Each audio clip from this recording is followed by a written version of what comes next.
TF1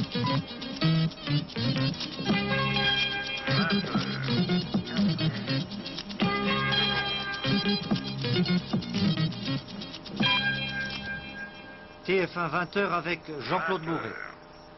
48 casseurs déférés devant la justice, ils pourraient être jugés dès lundi suivant la procédure du flagrant délit. Demain, dernier tour des cantonales, il reste 1086 sièges à pourvoir. Proche-Orient, à 48 heures de la signature de paix entre Israël et l'Égypte, les Palestiniens rejettent une nouvelle fois les propositions du président Carter. Cyclisme, Jacques Esclassan, vainqueur au sprint de la première épreuve du Critérium national. Madame, mademoiselle, monsieur, bonsoir. 48 casseurs vont être déférés devant la justice après les violences d'hier soir qui ont succédé à la manifestation calme organisée par la CGT. Parmi les 48 inculpés, 2 mineurs qui feront l'objet d'une procédure spéciale. Je précise, des mineurs âgés de moins de 18 ans et non pas des mineurs de Lorraine, évidemment. Le ministère de l'Intérieur avait attiré l'attention des responsables de la CGT sur les dangers que faisait courir à l'ordre public une manifestation d'une telle ampleur, non pas en raison de la manifestation elle-même, mais à cause des violences systématiquement provoquées par les autonomes et autres casseurs qui débordent toutes les manifestations. La CGT avait répondu qu'elle assurait le service d'ordre de sa manifestation avec ses militants, comme elle en avait l'habitude. Mais les militants du service d'ordre CGT n'ont pu éviter les débordements des casseurs en fin de manifestation. Pour empêcher ce genre de débordement, le ministère de l'Intérieur avait interpellé dès vendredi 72 autonomes qui ont été placés en garde à vue pendant 24 heures chez l'un de ses militants. La police judiciaire a trouvé une liste de magistrats parisiens avec leurs adresses personnelles. Régis Schleicher est un militant autonome de 22 ans. Les policiers ont également découvert dans sa cave un pain de dynamite, 10 litres d'acide sulfurique et un chéquier volé. Qui sont ces fameux casseurs qui débordent systématiquement toutes les manifestations pacifiques autorisées sur la voie publique? Maurice Oliva. Oui, mais qui sont-ils? En fait, c'est assez difficile à dire. Disons qu'il y a au centre un petit noyau de professionnels de l'agitation politique. Ceux-là sont organisés, ils ont préparé depuis longtemps leur expédition. Ils ont choisi la violence comme argument politique. Leur slogan, si vous voulez, se résume à la phrase suivante: plus ça va mal, mieux ça vaut.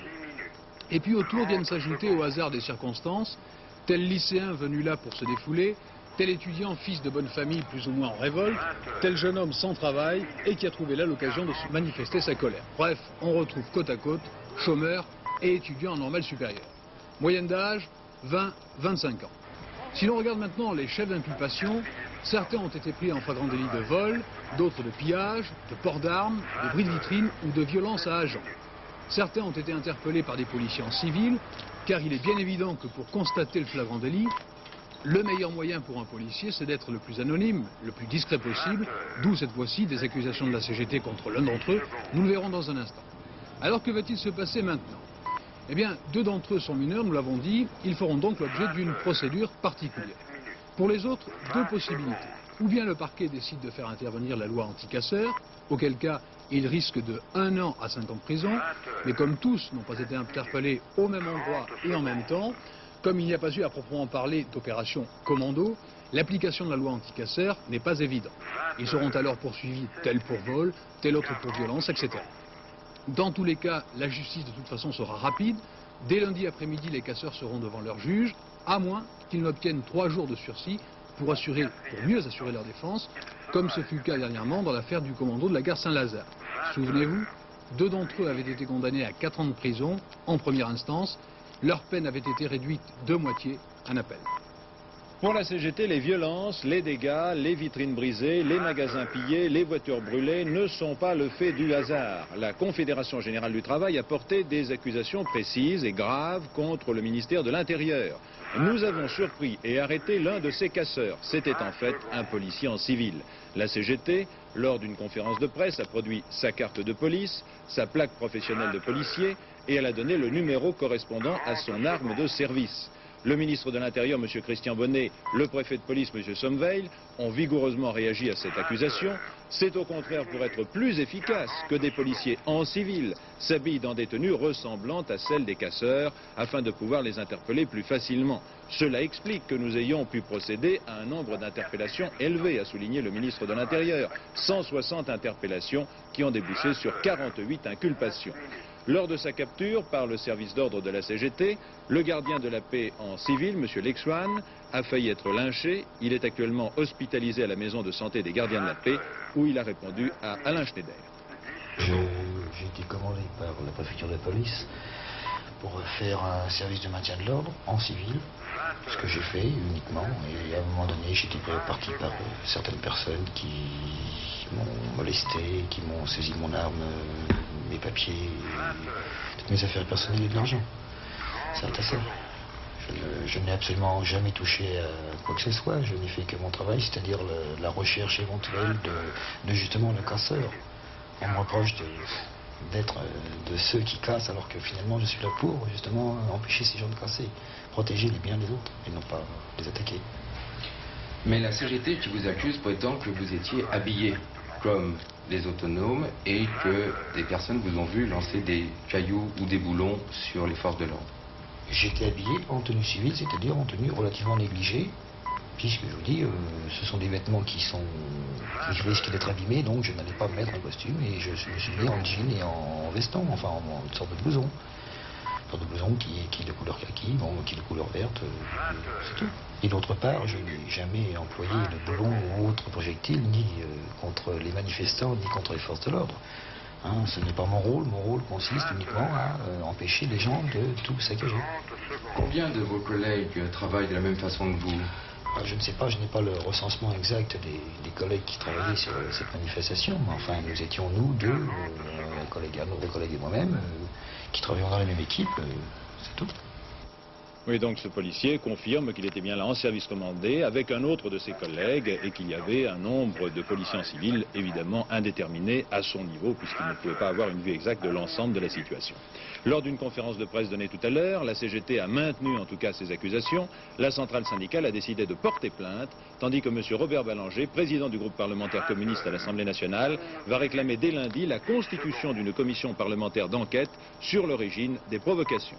Enfin, les PME, les petites et moyennes entreprises, ont demandé la suppression des manifestations dans la capitale. Le comité d'action des PME de Paris dénonce, je cite, la scandaleuse résignation à l'impuissance des pouvoirs publics face aux exactions, aux agressions et aux pillages dont ont été victimes une fois de plus les commerçants. Monsieur Christian Bonnet, le ministre de l'Intérieur, qui était notre invité à 13h, a pour sa part souligné qu'au contraire, le gouvernement ferait sans cesse davantage pour maintenir l'ordre public. Ceux qui se livrent à la violence ont la chance qu'ils ne méritent pas de vivre dans un pays de liberté. Mais ils doivent savoir que le gouvernement est décidé, dans le respect certes de la loi, à mettre tout en œuvre, je dis bien tout, pour les mettre hors d'état de nuire.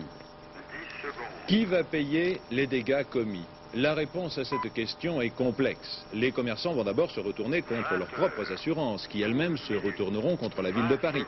En fait, c'est l'État, comme ce fut le cas en mai 68, qui, par le biais de facilités budgétaires, prendra à sa charge les dégâts provoqués. C'est donc finalement chaque contribuable qui jouera indirectement le rôle d'assureur involontaire dans cette affaire. Le Conseil de Paris évoquera ce problème lors de sa séance de lundi prochain. Pour André Bergeron, secrétaire général de Force ouvrière, la marche d'hier organisée par la CGT était une opération dont on n'a peut-être pas suffisamment estimé tous les risques. Les incidents montrent à quel point, lorsqu'on organise des manifestations de masse, on est sûr de rien. Les événements de hier soir montrent à quel point nous avons raison de recommander aux militants Force ouvrière la prudence. Les événements de hier soir peuvent dégénérer davantage encore et déboucher sur des situations que plus personne ne contrôle. Et cela ne veut naturellement pas dire que Force ouvrière accepte la situation présente ou renonce à défendre les intérêts des travailleurs de la sidérurgie. La question n'est pas là. Mais je pense que lorsqu'on est responsable syndical, il convient d'essayer de voir plus loin que le bout de son nez. Deuxième tour des élections cantonales demain. Il reste 1086 sièges à pourvoir que se disputent 2205 candidats 9 fois sur 10, il s'agira d'un duel majorité-opposition, mais on compte aussi 83 élections triangulaires, 3 élections avec 4 candidats en présence et 56 cantons où il y a un seul candidat pour le second tour. Les résultats du premier tour font apparaître les pourcentages suivants que j'ai arrondis. Le PC qui avait présenté 1814 candidats obtient 22% des voix, en fait un peu plus. Le PS qui avait présenté 1660 candidats obtient presque 27%. L'UDF qui avait présenté 1006 candidats obtient un peu plus de 21%. Et le RPR avec 837 candidats présentés obtient un peu plus de 12%. Il y avait enfin 926 candidats divers majorités qui ont obtenu 10% des suffrages au premier tour. Alors avec Patrice Duhamel maintenant, l'enjeu du second tour. Et bien sur l'enjeu, il y a eu pendant la semaine un accord quasi général. Oui, ce second tour, demain, débouchera sur un certain nombre d'enseignements de nature politique. Même s'il s'agit de choisir les gestionnaires des départements, on le sait, ce sont les conseillers généraux. Et même si le choix de société fait il y a un an aux législatives n'est bien entendu pas remis en cause. Alors un second tour important donc, qui se présente sous la forme de 2 grands points d'interrogation, de 2 inconnus. Et d'abord la participation, 65,4%, record absolu dimanche dernier. Y aura-t-il demain la même mobilisation? La réponse sera peut-être décisive dans les départements où l'équilibre politique pourrait être modifié, comme l'Aisne, l'Ardèche, les Ardennes, la Corrèze, la Meurthe-et-Moselle, la Saône-et-Loire, la Haute-Saône, la Seine-et-Marne, la Somme ou le Val d'Oise, départements actuellement détenus par la majorité, et la Sarthe ou la Savoie, détenus, eux, par l'opposition. Tous ces départements, une bonne dizaine, seront donc en point de mire demain. Seconde grande question, les reports de voix. Pour la première fois depuis mars 1978, il sera possible demain d'analyser les désistements dans chaque coalition. Du côté de l'opposition, quelle sera l'attitude des électeurs socialistes et communistes? Comment cet électorat perçoit-il les querelles au sommet, le divorce des états-majors et en même temps les appels en faveur d'une union à la base? Du côté de la majorité, comment se traduiront sur le terrain les difficultés entre RPR et UDF? Quel sera l'impact des initiatives unitaires du chef de l'État mercredi dernier, avec, on le sait, l'annonce des prochaines entrevues de l'Élysée et la recherche d'un consensus sur l'Europe? Telles sont, ce soir, à la veille de ce second tour, les grandes questions. Un second tour qui apportera donc demain des éléments de réponse intéressants. Les résultats, comme c'est le cas pour chaque scrutin cantonal, devront être analysés avec prudence en raison du caractère particulier de cette élection, mais ils mériteront aussi d'être étudiés avec soin. Ce sera le cas ici même sur TF1 dès 20 h avec les premiers résultats, puis à partir de 22 h 30 avec notre émission spéciale cantonale. Oui, effectivement, demain soir, dans le journal de 20 h, premier résultat et commentaire, puis à 22 h 30 environ, après le film, grande émission spéciale de TF1, dirigée par Patrice Duhamel et Jacques Hébert. Les principales vedettes politiques seront réunies sur notre plateau pour un débat. François Mitterrand pour le Parti Socialiste, Jean Le Canuet pour l'UDF, Claude Labbé pour le RPR, Maxime Grémetz pour le Parti communiste seront donc présents dans notre studio, qui sera également en liaison avec Georges Marchais et Jacques Chirac. La tension est brusquement montée aujourd'hui à Jérusalem, à 48 heures de la signature à Washington du traité de paix entre l'Égypte et Israël. Le directeur des lieux saints, M. Taboub, a expliqué que la foule avait ainsi répondu à l'appel des chefs religieux pour protéger les lieux contre des commandos d'extrémistes israéliens.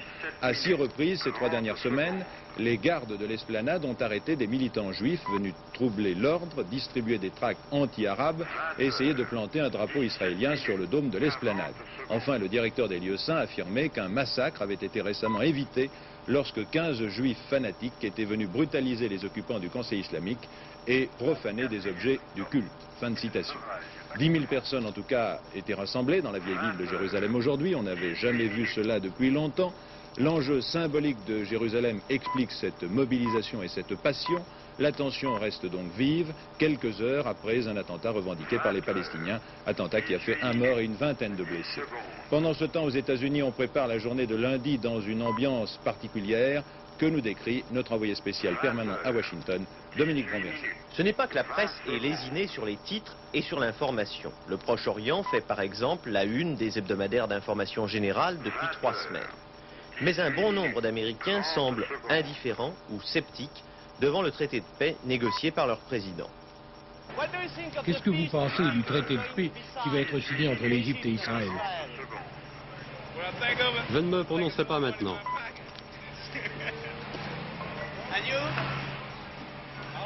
Je ne sais pas, c'est bien. Je ne crois pas qu'il sera signé, ce traité. Mais si, lundi en principe. Vous croyez? Moi non.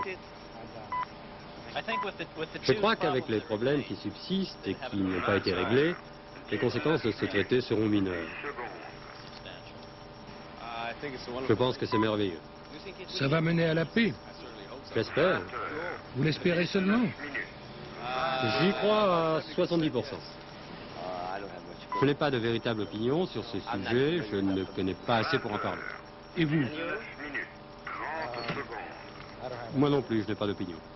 Et vous? Moi, je suis très enthousiaste. Une enquête portant sur un plus grand nombre de personnes permet d'aboutir aux conclusions suivantes. Premièrement, parmi les personnes interrogées par TF1, seule une minorité très réduite désapprouve l'action du président Carter et ses résultats. Mais, deuxièmement, même parmi celles qui approuvent, semble se dégager une majorité pour estimer que le traité de paix de Washington ne pourra à lui seul apporter la paix au Proche-Orient et qu'il ne peut être considéré comme une fin en soi.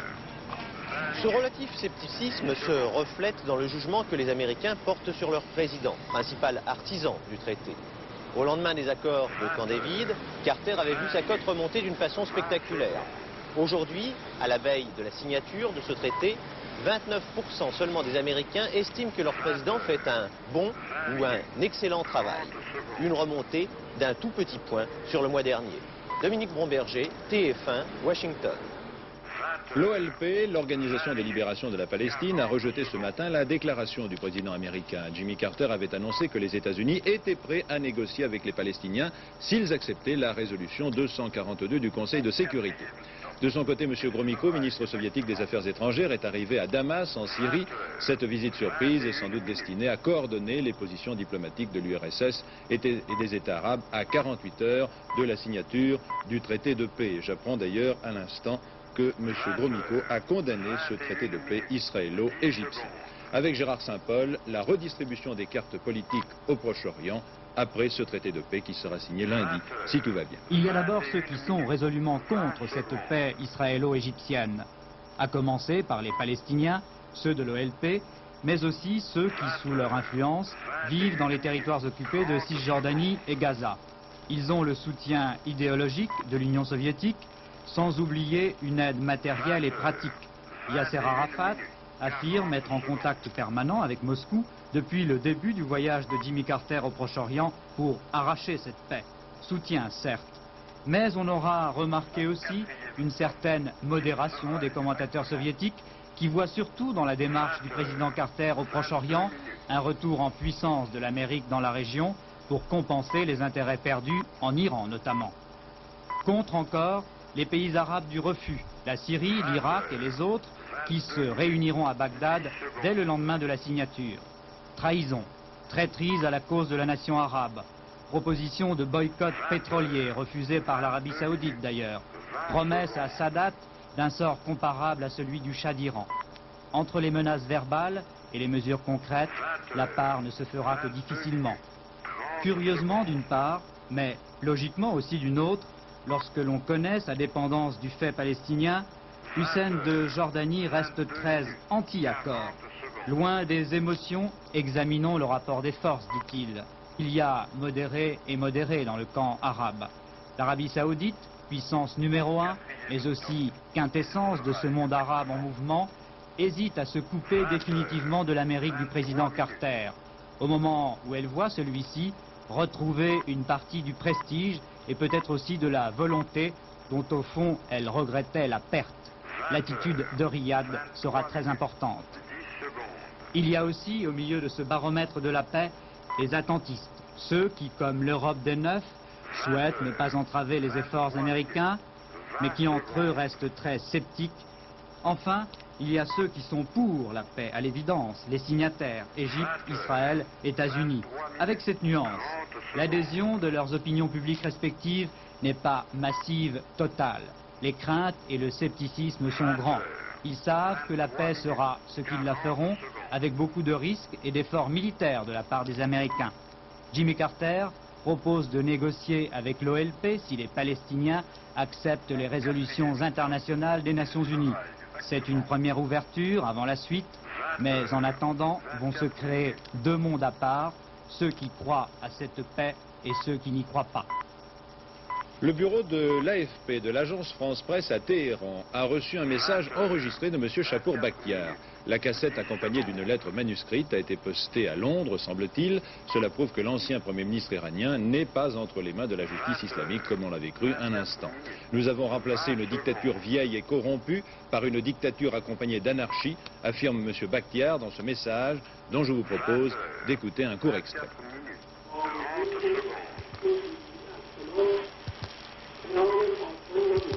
Ce que je vois maintenant à l'horizon ne ressemble nullement à la liberté, à la démocratie et au progrès économique, a dit encore M. Bakhtiar, qui ajoute « Chers frères et sœurs, je ne voterai pas pour la République islamique parce que je la considère comme un obstacle au progrès et à l'épanouissement ». Au Tchad, le président du Conseil de la Révolution du Frolina, M. Goukouni, a été investi dans ses fonctions de président du Conseil d'État provisoire de la République du Tchad. L'ancien président, le général Maloum, et l'ancien Premier ministre, M. Hissène Habré, ont démissionné conformément aux accords signés le 14 mars dernier à Kano, au Nigeria. Le tueur de l'Oise a peut-être volé à Rambouillet la voiture d'un ancien ministre. Les policiers ont en effet la quasi-certitude que la Renault 30 de M. Georges Gors, ancien ministre, a été dérobée par celui qui est responsable de l'assassinat d'une jeune femme et de 3 tentatives d'assassinat d'autostoppeuses dans le département de l'Oise. La Renault 30 a été récupérée, le tueur de l'Oise était tombé en panne avec elle sur l'autoroute et il avait même poussé l'audace jusqu'à faire appel à une dépanneuse. Et c'est grâce au signalement précis donné par le garagiste que les policiers ont cette quasi-certitude d'avoir raté de peu, une nouvelle fois, l'assassin. Le salon de la moto a ouvert ses portes aujourd'hui au Bourget. C'est notre ami Yves Mourouzi, Monsieur Moto, qui l'a inauguré officiellement cet après-midi à 14 h. Jusqu'au 1er avril, si vous êtes un fan de la moto, vous pourrez admirer des centaines de modèles, des plus modestes aux plus luxueux. Des compétitions, des démonstrations auront lieu tous les jours pour les passionnés de la moto. Sur le marché de l'automobile en France, on assiste à une nouvelle offensive continuelle des Japonais. Après les petites Honda, Tokyo envoie aujourd'hui en France 2 nouvelles voitures assaisonnées au goût français, la Mitsubishi Colt et la Datsun Cherry. Que valent-elles? Jean-Louis Burgat les a essayées pour TF1. La plus étonnante des deux, c'est certainement la petite Colt. Mitsubishi, qui arrive cette année pour la première fois sur le marché français par l'intermédiaire de l'importateur de Porsche, présente un engin s'écartant résolument du triste classicisme des grands constructeurs japonais. Classicisme qui, allié à la hausse du yen, avait fait plonger le marché des japonaises en France. De plus de 3% en 1977, il est passé à moins de 2% l'année dernière. La Colt bénéficie d'abord d'une ligne agréable et fonctionnelle, d'un comportement routier très honnête, malgré une suspension encore sèche, grâce à sa traction avant et 4 roues indépendantes, d'un équipement séduisant, enfin d'un système de transmission original. Grâce à un levier situé aux côtés de celui de la boîte, on peut choisir une conduite à l'économie ou une conduite nerveuse, ou encore, sur chacune des 4 vitesses, enclencher le rapport long ou le rapport court. Résultat, on dispose d'une boîte de 8 vitesses et le moteur de 1400 cm3 n'est guère gourmand, de 6 à 9 litres au 100 pour cette 6 chevaux vendue 33 000 francs.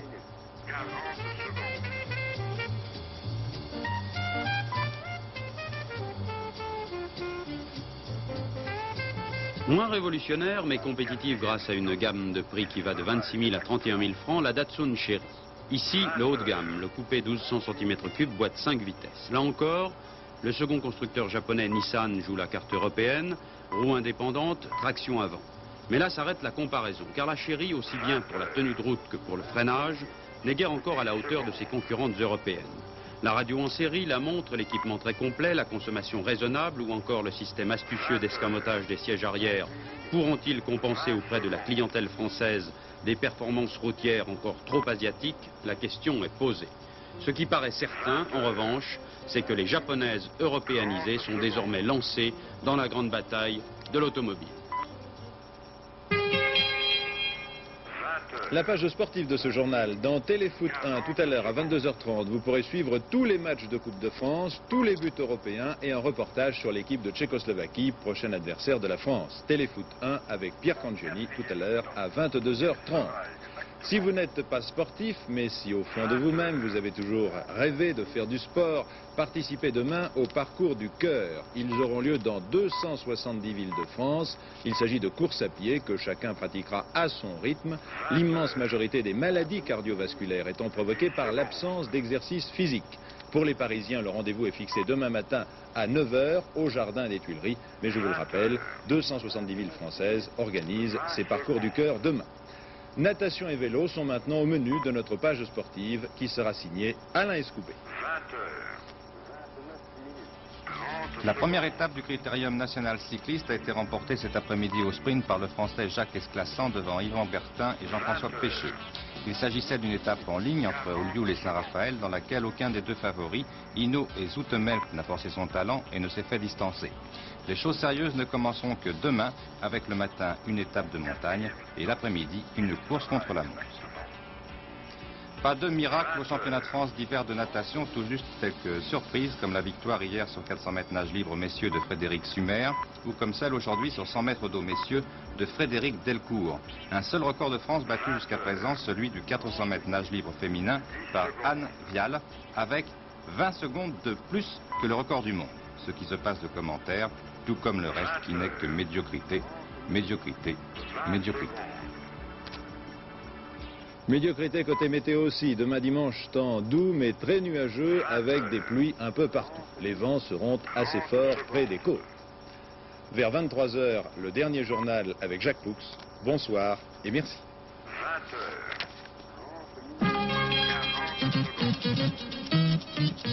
20h.